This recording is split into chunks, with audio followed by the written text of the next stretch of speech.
तो दुनिया और दीन ये दोनों साथ साथ चलते हैं। तो दीन और दुनिया दो अलग अलग खाने नहीं है। इस्लाम तर्क दुनिया से रोकता है, लेकिन घर के दुनिया से भी बचने की तलकीन करता है। रूहबानियत का दर्स भी नहीं देता। ला रूहबानियत फिल इस्लाम, इस्लाम में रूहबानियत नाम की कोई चीज़ नहीं है कि तुम घर बार छोड़ दो, तुम बस्ती छोड़ दो, तुम कोहो गार की ज़िंदगी इख्तियार करो। इस्लाम का ये मिजाज नहीं है। अभी बात हो रही थी, हुजूर ने मवाक़ात कायम किए मदीनतुल मुनव्वरा, 2 मरतबा कायम किए।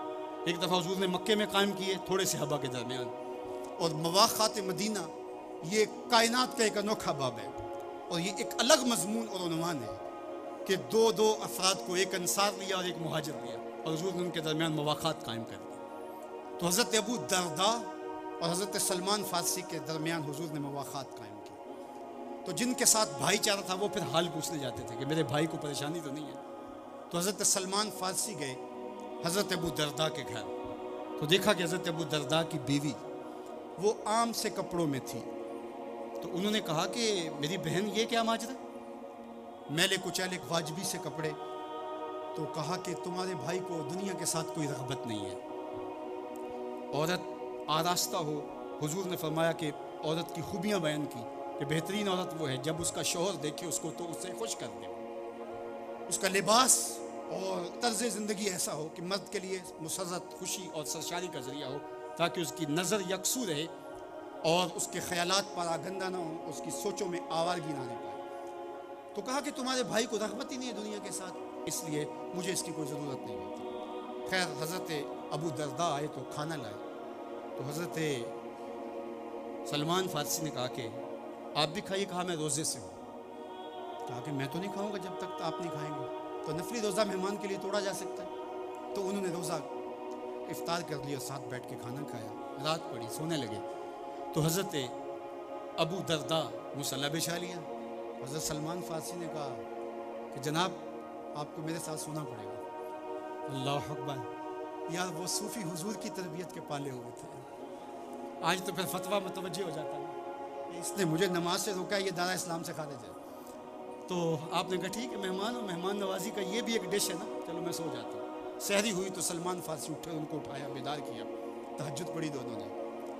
और फिर हज़रत सलमान फ़ारसी ने कहा कि तुम्हारा मैंने अमल देखा, तुम्हारी बीवी के कपड़े मैले कुचैले थे, तुमने रोज़ा रखा हुआ था और रात तुम क़याम करते हो।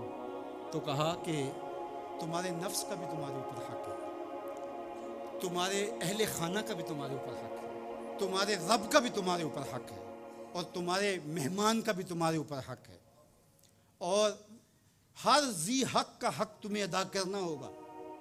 और ये बात छिड़ी और फिर दोनों चलते हुए हुजूर के पास आ गए। खुशा वो वक्त के फैज़ाम था उनका, खुशा वो वक्त के बता मुकाम था उनका। कैसे वो लम्हे थे। आज तो कोई मसला हो तो कोई मिलता ही नहीं है। दर्द हो तो सुनाएं किसको, जख्म हो तो दिखाएं किसको, कहानी हो तो कहें किससे, दुखड़े हों किसकी दहलीज पे रखें, किसके कंधे पे सर रख के रोएं, कोई रहा ही नहीं है। तो वो उठे और हुजूर के पास आए, और हज़रत सलमान ने अपनी कहानी सुनाई और अबू दरदा ने अपनी बात कही।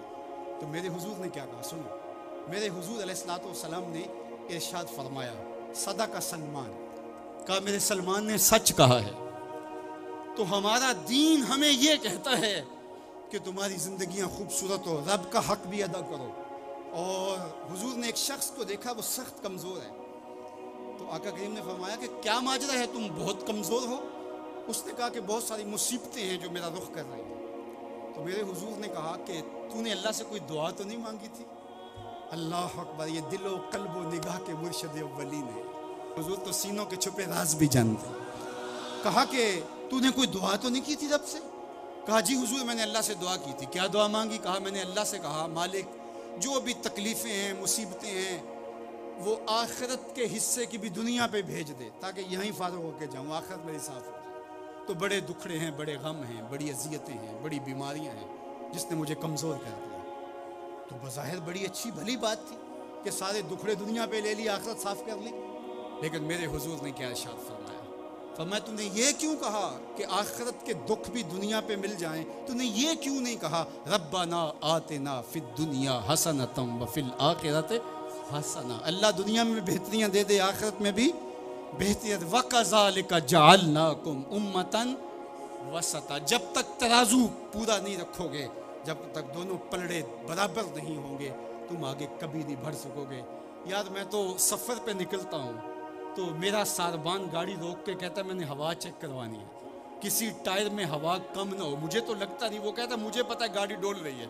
यार एक टायर में हवा कम हो तो सफ़र नहीं हो सकता, तो कहीं टायर फूला हो और कहीं चिपका हुआ हो तो तुम समझते हो मदीने पहुंच जाएंगे, मदीने नहीं पहुंच सकते, तुम तो कहीं नहीं पहुंच सकते। वकज़ालिका जअलनाकुम उम्मतन वसता, दोनों तराजू के पलड़े बराबर रखो, दोनों टायरों के अंदर हवा पूरी रखो, फिर तुम्हारी गाड़ी फराटे भरते हुए मक्के भी पहुंचेगी, मदीने भी पहुंचेगी। इसलिए कहा कि तुमने उम्मत वसत बनना है, अपने दामन को कभी भी दाएं बाएं झुकने नहीं देना, इफरात व तफरीत का शिकार नहीं होने देना। ताअत और खिदमत खल के माबैन भी अमूमी तौर पे हमारे मुआशरे के अंदर एक गलत फहमी पाई जाती है। कुछ लोग कहते हैं जी बस मैं तो अल्लाह की मखलूक की खिदमत करता हूँ, मुझे क्या, मैं तो हज भी नहीं किया, उसके पैसे भी गरीबों को दे दिए। वो तबलीग करते हैं लोग कि जनाब कुर्बानी के पैसे भी अगर गरीबों में दे दिए जाए तो ये ज़्यादा अच्छा है, उसकी उनकी मदद हो जाए।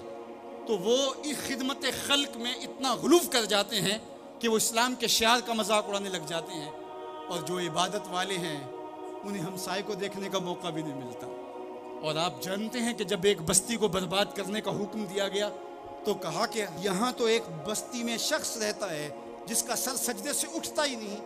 कहा मेरे बंदों के ऊपर क़यामतें टूटें और इनके ऊपर जुल्म और जबर के पहरे हों और इसके माथे पे शिकन नहीं आता, इसके समेत ही बस्ती को उलट के रख दो। यार इबादत करते हो लेकिन हमसायों का ख्याल भी रखो। मेरे हुजूर अलैहिस्सलाम ने लुआब फेंका ना तो सहाबा ने अपने हाथों पे लेके अपने मुंह पे मल लिया। कायनात के अंदर आपको ऐसा कोई महबूब नहीं मिलेगा जैसे हुजूर। आपने इश्क और मोहब्बत की लोक दास्तानें बड़ी सुनी होंगी, लोगों ने नहरें भी खोदी, लोगों ने महबूबों के लिए क्या कुछ नहीं किया, लेकिन आज तक आपको ऐसा नहीं मिला होगा किसी मुहिब ने महबूब का लुआब भी चाटा हो। कायनात में ये अनोखा बाब है। तो हुजूर अलैहिस्सलाम ने फरमाया कि तुम्हें इस चीज़ पर किसने उभारा कि मेरा लुआब भी अपने चेहरों पे मल रहे हो? तो उन्होंने कहा अल्लाह और उसके रसूल की मोहब्बत ने। तो मेरे हुजूर ने इसकी नफ़ी नहीं की, लेकिन साथ ही फरमाया अगर कोई चाहता है कि अल्लाह उसके रसूल से मोहब्बत करे और अल्लाह उसका रसूल उससे मोहब्बत करे तो वो हमसायों के हुकूक का ख्याल रखे। यदि तुम्हारा ये पहलू भी, तुम आशिक रसूल भी हो लेकिन हमसायों का भी तो ख्याल रखो। तुम्हारे घर पे झंडा तो लगा है हुजूर के मिलाद का, लेकिन अगर हमसायों के घर में अंधेरा है तो यार अपने घर में इस साल अगर चरागा नहीं कर सके, गरीब हमसाये का मीटर कट गया उसका बिल दे दो, आमना का लाल ज्यादा खुश होगा, मिलाद वाला रसूल ज्यादा खुश होगा। इसलिए दोनों पलड़े बराबर रखो। ना तो इबादत के ज़ुल्म में तुम खिदमत खल्क को और हमसायों के हुकूक को, रिश्तेदारों के हुकूक को भूल जाओ, और ना ये कि तुम खिदमत खल्क के नाम पे इबादत का